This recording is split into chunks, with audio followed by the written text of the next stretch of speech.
In this clip, Dr. Roger and I are discussing that veterinarians make a lot of money, and I say it's justified. Roger lies that he was in a hard program too, and admits that he doesn't make much money. The facts are that Roger skated along in a non-existent program while he partied many nights per week, and if he actually worked, he could make a lot of money. I mean, I can't begrudge them. They're in a rough program, and it is hard to get people to pay money for animal care, and I don't know. They need to make money, too. Yeah, I get that as well. Then again, I was in a hard program, too, and I don't make shit. Yeah. My program is about 3 years longer than everybody else's, and I'm barely scraping by. So, Yeah. I have a tremendous amount of sympathy for that. She's making a hell of a lot more than I am. Yep. So he doesn't have a lot of sympathy for someone that works 50 or 60 hours a week, even though he hasn't worked, I don't know. I don't even know if at this point if he has worked at all for the last several years, like at all. In this clip, Roger and I are discussing the state of Dad's house. Roger says that he is becoming more accustomed to filth. He used to be more like Mom. He wanted everything clean and pretty organized. But as each year passes by, he quit dusting, doesn't run the vacuum, or clean the bathroom. He is caring less and less as each year passes by. The fact is that he liked his place the way that Mom used to keep it, clean and organized. Now that her health is not so good, the responsibility of cleaning is more on him. Mom probably still comes over and cleans, but not as often. At this point in time, Mom and Joe are still buying Dr. Roger's groceries and they carry them in and put them away for him.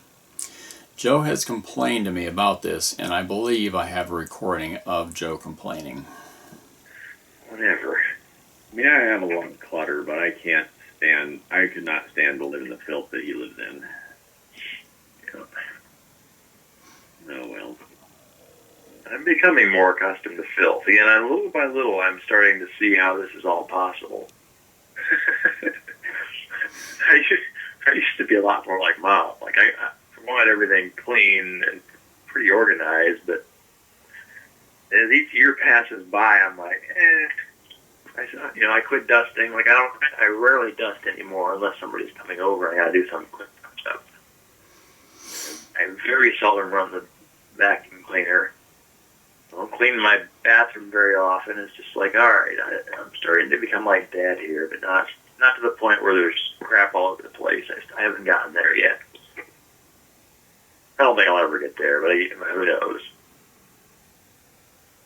I am caring less and less about some of these things as time goes by. My personality kind of changes. Yeah. It hasn't changed. It's always been the same. It's just that Mom isn't healthy enough to keep his place the way that she used to.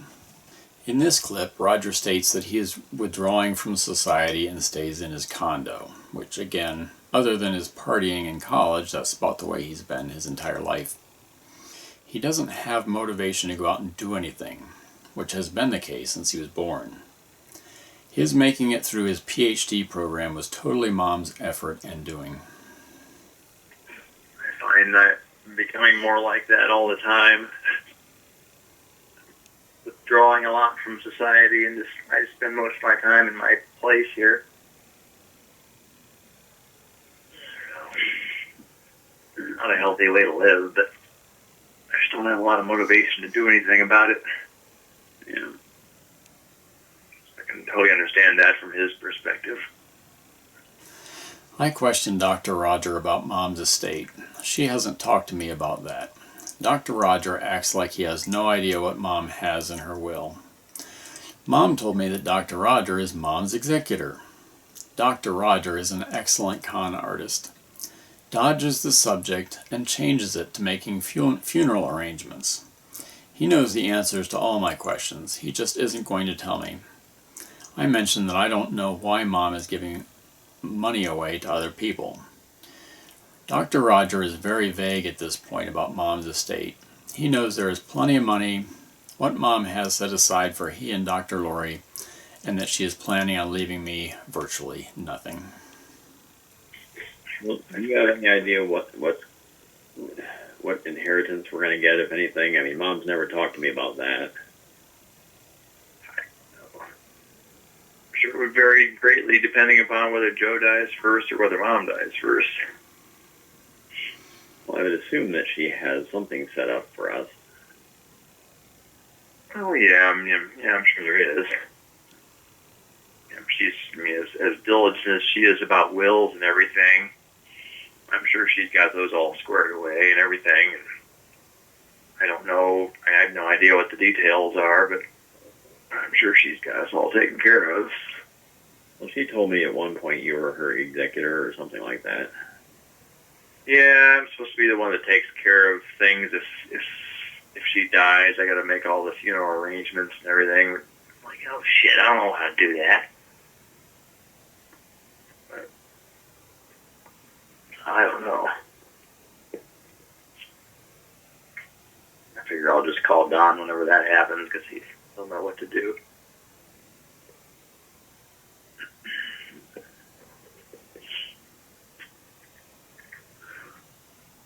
Oh well.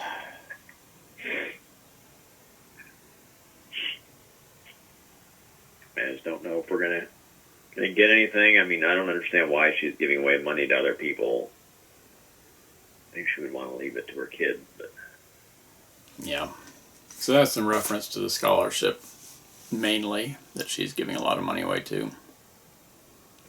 So Roger is very vague. Mom has some grand plan to split her money 3 ways between us. Roger is clear that Mom will divide her estate between us 3 kids. Roger continues that if Mom dies before Joe, we are all screwed. That statement alone indicates there is a lot more that Dr. Roger knows than he is telling me. He says whatever is Mom's will go to Joe, and Joe will leave his estate to his biological son John. Roger told me later in a face-to-face conversation at his condo that Mom and Joe were going to disperse their estate early because John was getting 40% of the business, and to keep it fair, they were going to divide a large percentage of their estate between us 3 kids. Mom surely doesn't want her portion of the estate going to Joe and eventually to John. I don't know, though. I mean, like I said, I'm sure Mom has something worked out, some grand plan of whatever she has, whatever is in existence for her own funding. Well, I'm sure will get split up 3 ways to us. But, I don't know. Like I said, the big thing would be what happens, which one of them dies first, if Joe or if it's Mom. If Mom dies before Joe, I think we're screwed. That's going to be a total, I don't know, that'll be really fucked up. Because I think Joe would be, Joe, whatever is Mom's would probably go to Joe. And who knows what the hell he's going to do if that's the case. And I'm sure he's planning to leave most of his estate to John, I would imagine. So, which, I mean, I don't blame him, but, He's crafty at the end when I say, well, I'm understanding that Joe would leave the money to his son. Roger's like, well, I wouldn't blame him. In this clip, I questioned Dr. Roger. Is Mom still donating to the scholarship fund? He doesn't know what her donorship status is, but he is on the committee for that. Mom asked him to be on it. That doesn't really make sense. How can he be on the committee for that and not know that? I ask about details. Roger doesn't know. He thinks Mom and Joe are the major contributors. The recipients receive a scholarship that pays their tuition. I have told Mom that I want to go back to school, and she doesn't offer any assistance with that at all. So she is going to help someone she doesn't know go to school, and she is not even going to help her own child. Dr. Rogers' response is, well, and he chuckles under his breath and says, I don't know. Again, this is the covert part of Mom's malignant narcissistic personality. She is this great donor and contributor with Joe's money. She is so generous with this fund and donating at church. When we were growing up, we didn't go to church. I remember clearly when I was a young child, Mom saying that religion is for people with weak minds. Those are her words, not mine. Or do other I people? mean, it's set up as some kind of fund. I don't know what exactly the details of the fund are, if it earns interest or not, but yeah, it's from, contributions from the family that probably are mostly Mom and Joe. I thought was maybe donating to it as well. I don't know. And maybe the college is donating, is matching some funds. But I don't know the details of how it works. But I do know that it's in place, and that they do have recipients each year that receive this scholarship to pay for their tuition.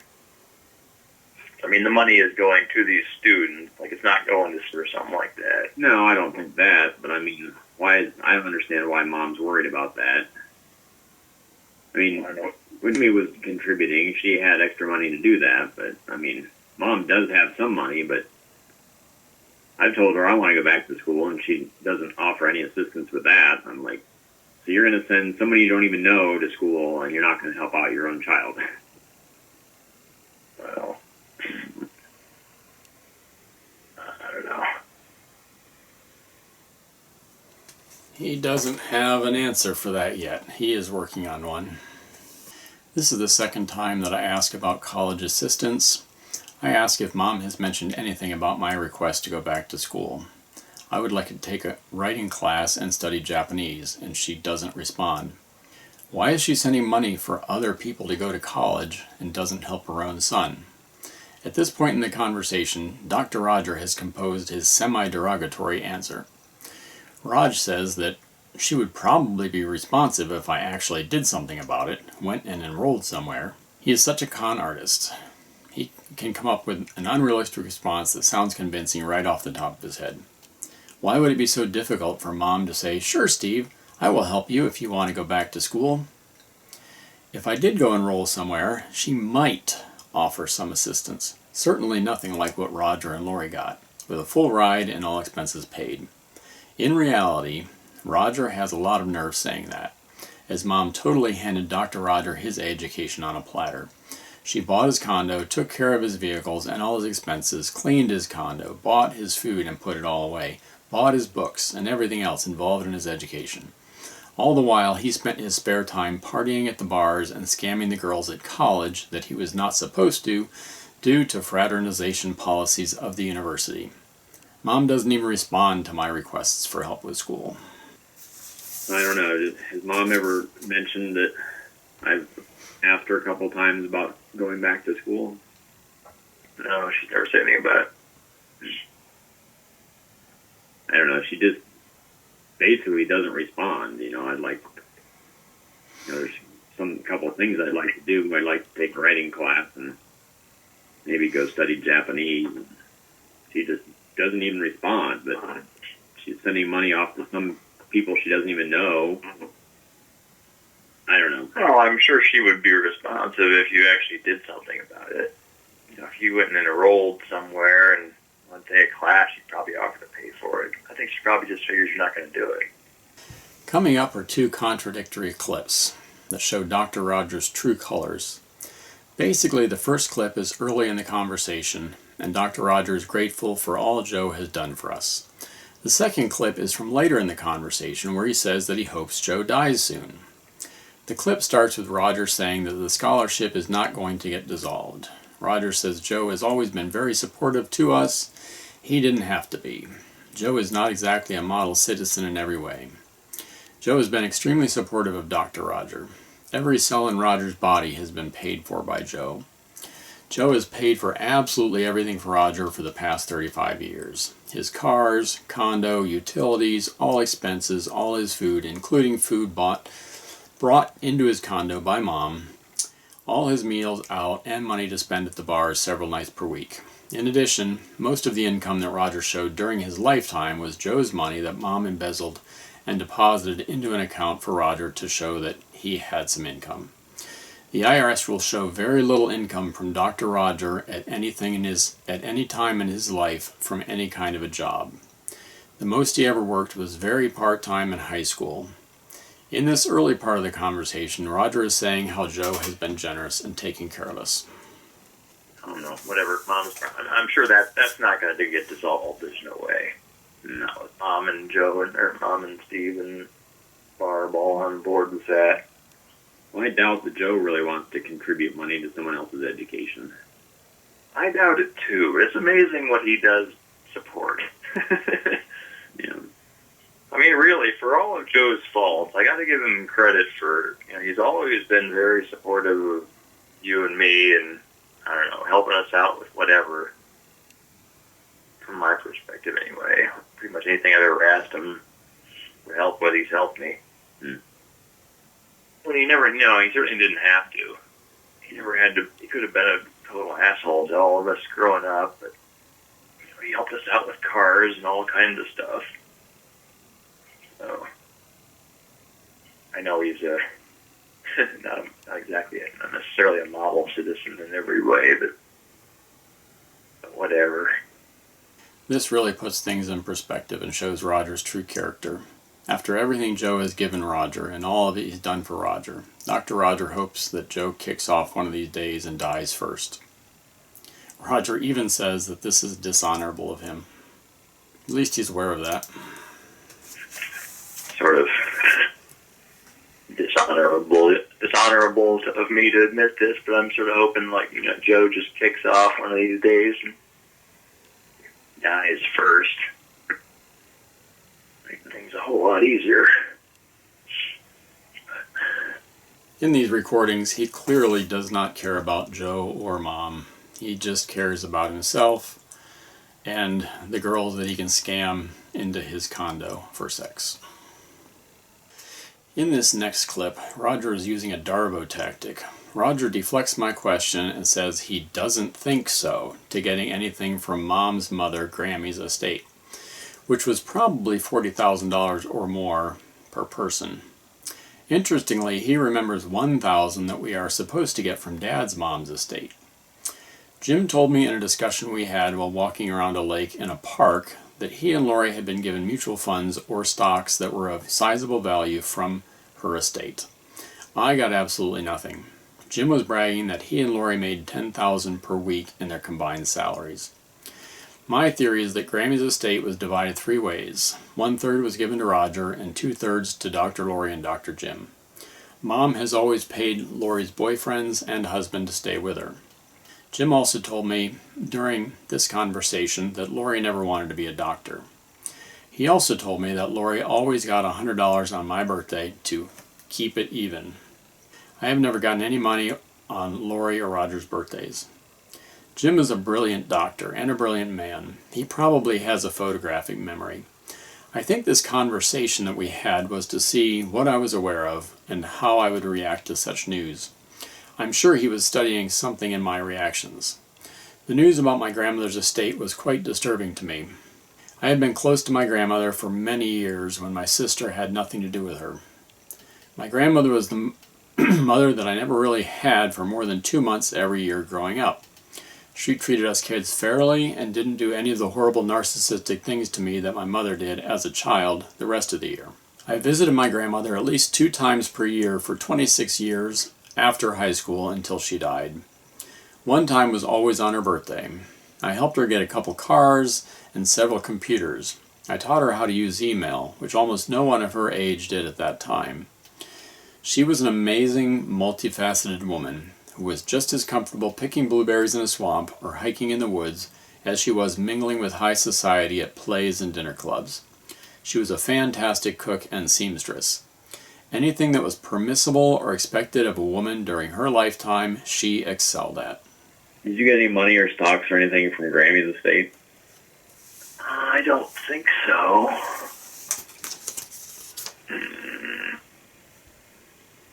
Doesn't mean I didn't. I don't remember anything coming from them. At some point, Jim told me they got a substantial amount of stocks when Grammy died. I got zero. I got absolutely nothing. Yeah, I don't remember anything like that. I mean, she was bragging 4 or 5 years ago that they were making $10,000 a week. Like, well, I don't even make that in a year. Off of what? From Well, their job? That's their combined salaries, you know. Oh, okay. Yeah. I don't know why Mom would give them a bunch of stocks from Grammy's estates. Yeah, I don't know if that happened or not. I don't think I got anything from that. I don't think I would have forgotten that. I did get that little whatever from Dad that came from Grammy. So that, Yeah. $1,000 or whatever that was. Yeah, I got that. Thought there were supposed to be more of those coming along, but nothing has so far. And Dad said something about there's some final settlement that's supposed to come. But, oh well. In this clip, Dr. Roger complains that Joe is driving Mom to an early grave. She is so aggravated by him every day. He doesn't know how Mom can put up with that every day. Mom always complains about Joe and his ADD. She won't be able to change him. Roger's original idea was way back before they sold the old house. So this has been a problem for a very long time. In reality, Mom has always hated Joe. Mom is an absolute clean freak. She has spent a large portion of her life cleaning her house and Roger's condo. She probably also cleaned Lori's condo. She has cleaned Dr. Lori's house many times when Lori had problems with various house cleaning people. She complained about Joe and his filth when he first started living in our house in 1980. She would complain that the sheets on his side of the bed were brown in a few days, so she had to wash their bedding often, versus weekly for us kids. Within a few weeks of Joe starting to live in our house, Mom started degrading him in front of us, like she used to do to Dad. Dr. Roger states that Mom still complains about Joe as much as ever. I think he's a lot of what's driving Mom to an early grave. She's so aggravated by him just every day. I don't know how the heck you could stand to put up with that just year after year. Yeah, that would suck. I mean, that's all she talks about. You know, she comes over here and we start talking about anything at all. It's just like, you know, oh, Joe's doing this and this and he's always doing this and it's all of this ADD. That's the problem. It's all of his ADD. I'm like, Mom, you're not going to change that. I'm not even arguing with you that he may have ADD. I'm sure he does, but you're not going to change it. So you keep trying to change everything. It's just an exercise in futility. So, let it go. You got two choices. You can live with him the way he is, or you can get a divorce, or if you'd taken my original idea for the two of you to live in separate residences before you sold the old house, that would have been great. They probably would have had a pretty good relationship then if they just lived in separate places.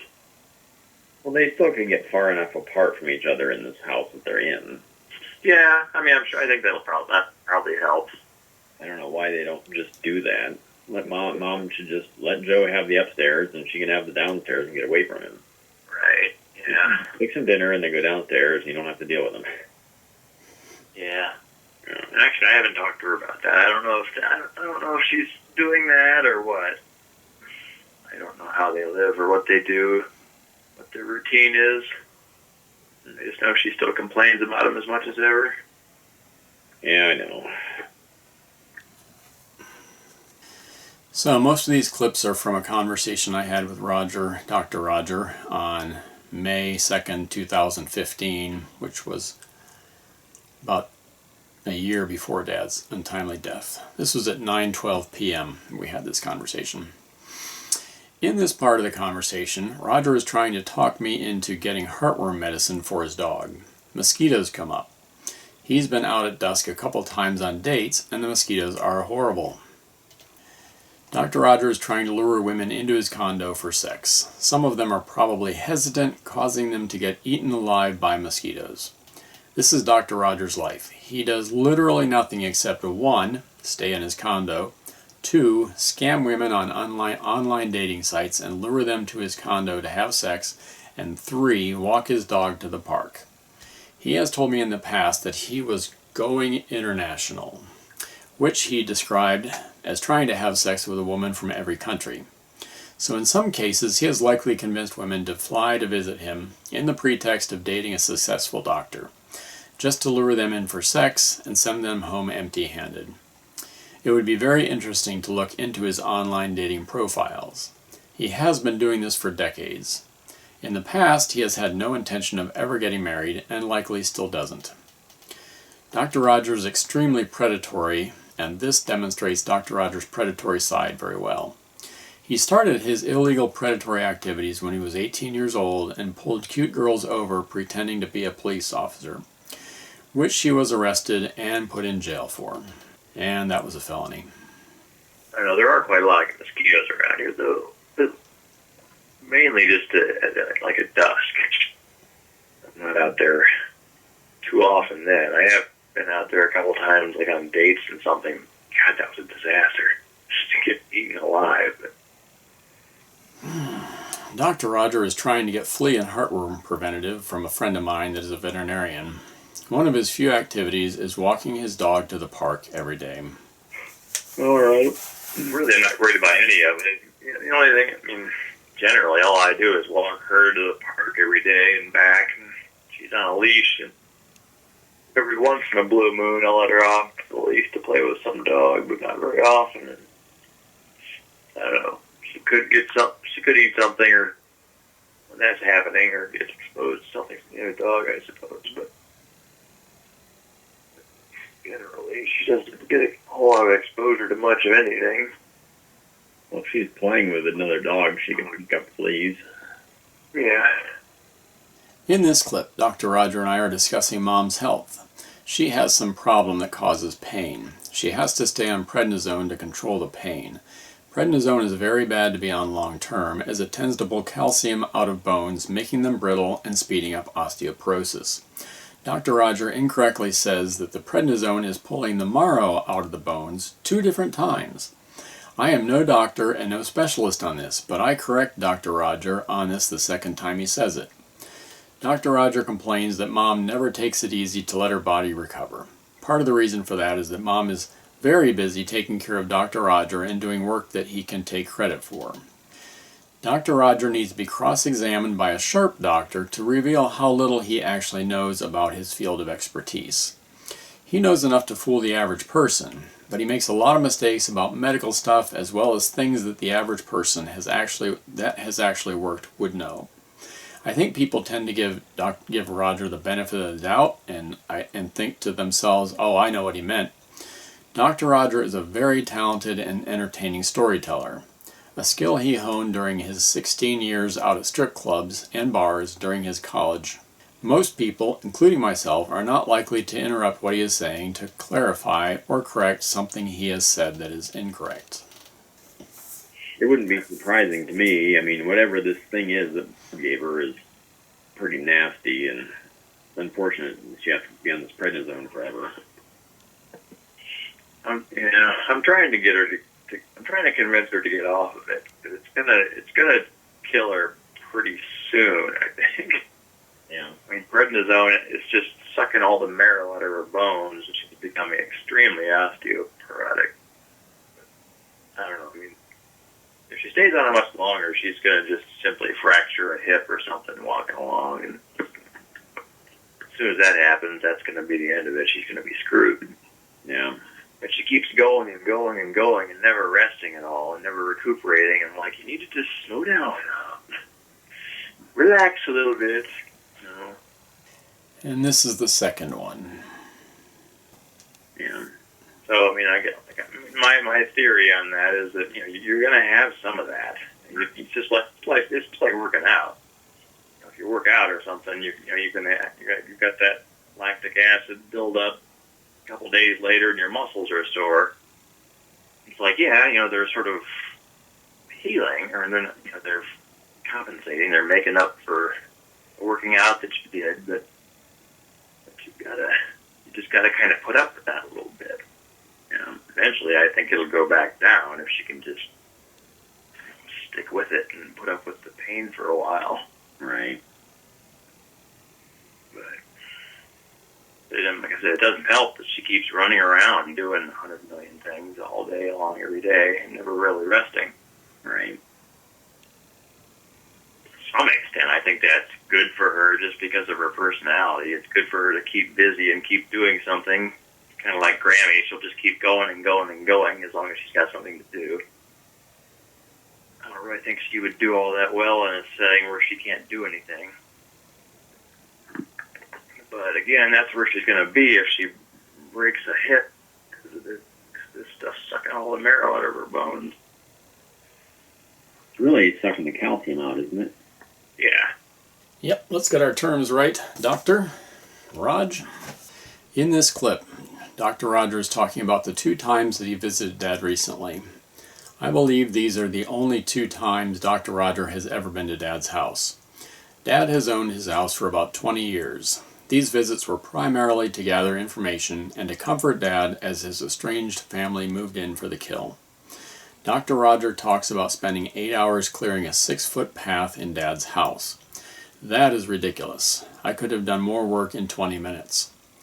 Dad was a hoarder and had paths to walk between his belongings. I went to Dad's after Dr. Roger claimed to have spent 8 hours working at Dad's and noticed no difference in the condition of anything. I took pictures at that time and had some pictures from visits before Roger started communicating with Dad. Roger spent that time buttering Dad up and collecting information that he needed, including how Dad's will was made out, how was Uncle Larry's cancer doing, how was Uncle Larry's will made out, how much was Uncle Larry's estate worth. Larry kept that information very private, but likely shared it with Dad. It would have been easy for Dr. Roger to extract that information. Dad was so happy to have contact with Roger after all these years. I wasn't interested in that information and never asked. I enjoyed time with Dad and Larry, and had no reason to ask about those things. Dad did volunteer in 2008 that Larry was leaving his estate to me, but that I was not to discuss that with anyone, including Larry. Dad then regularly volunteered information to me about things that Larry liked or disliked about me. One time I asked one of Larry's neighbors if I could connect to their internet.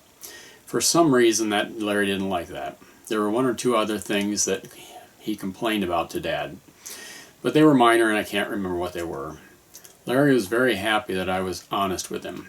There were a couple times that I told Larry things about himself that he said no one else was willing to say.